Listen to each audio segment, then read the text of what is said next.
Salut Nathalie. Salut Patty. Alors dans une précédente vidéo, tu me parlais de la transmission de la peur. Est-ce que tu peux me dire si une mère peut transmettre une peur à son enfant? Tout à fait. Une maman transmet une peur à son enfant. D'ailleurs, déjà dès le 4e mois de grossesse, le fœtus perçoit les bruits et il perçoit aussi les émotions de sa maman. Un fœtus vient aussi au monde, avant de venir au monde, il arrive avec un bagage où sont déjà aussi accumulées des blessures d'âme qu'il vient expérimenter sur cette terre. Nous en avons aussi parlé un petit peu. Et donc ce fœtus, au moment de la naissance, ce bébé, il connaît déjà les émotions et il reconnaît aussi l'émotion de peur. Alors bien sûr, ces peurs sont légitimes.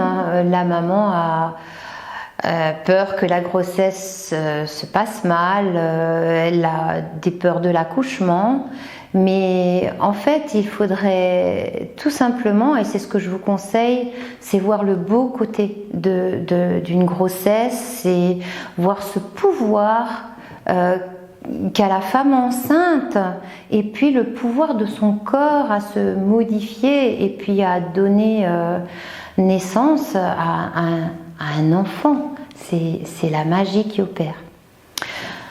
Après la naissance et jusqu'à l'âge de 3 ans, ce petit enfant va évoluer dans la spontanéité parce qu'il est branché sur son âme, c'est-à-dire qu'il va obéir à lui-même, il ne va pas se poser de questions, il ne va pas avoir de doute ni de culpabilité, il est guidé du dedans pour jouer, il va écouter et apprendre dans la spontanéité, il va écouter son intuition et son instinct.